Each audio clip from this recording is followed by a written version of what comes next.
বন্ধুরা, আজ আমি তোমাদের এমন কিছু কথা বলবো যা হাজার হাজার বছর আগে বেদে লেখা আছে। শুধু যদি এই শিক্ষাগুলো আমাদের জীবনে আনি, তাহলে শরীর হবে সুস্থ, মন হবে শান্ত, আর জীবনে কখনো অভাব থাকবে না। চলো একসাথে জানি বেদের অমূল্য শিক্ষা। বেদের পরিচয়। বেদ মানে শুধু ধর্মগ্রন্থ নয়, এটা হলো জীবনের বিজ্ঞান। ঋগ্বেদ, যজুর্বেদ, সামবেদ আর অথর্ববেদ, এই 4 বেদে মানুষের জীবনকে সুন্দর করার সব নির্দেশ আছে।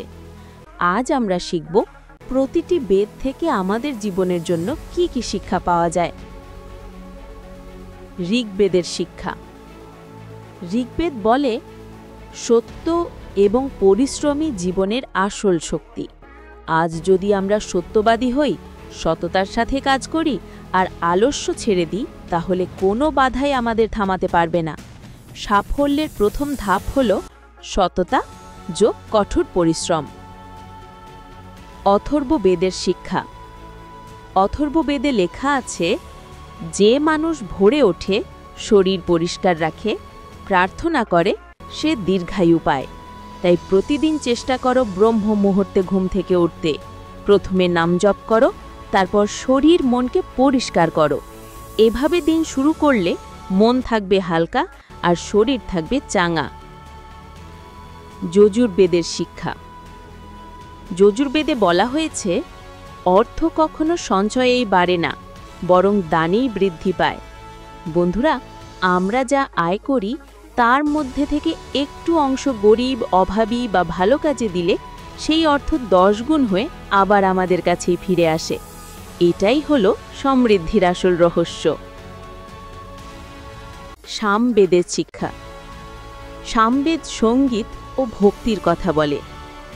সঙ্গীত মনকে শান্ত করে আর ভক্তি আত্মাকে শক্তিশালী করে। প্রতিদিন অন্তত 10 মিনিট ভক্তিমূলক গান বা মন্ত্র শ্রবণ করো, তাহলে মস্তিষ্ক ঠান্ডা থাকবে, স্ট্রেস কমবে আর মন হবে শান্ত। বাস্তব প্রয়োগ। তাহলে বেদ আমাদের কি শেখালো?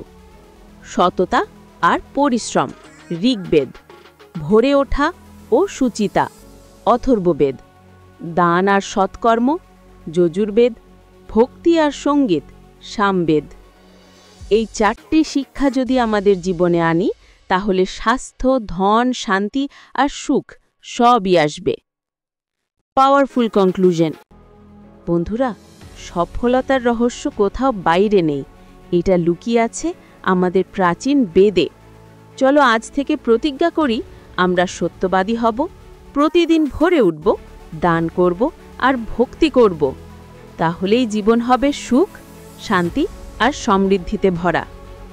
ওম শান্তি শান্তি শান্তি। Ending call to action. যদি ভিডিও ভালো লাগে তাহলে লাইক দাও, শেয়ার করো আর চ্যানেলটা সাবস্ক্রাইব করতে ভুলো না।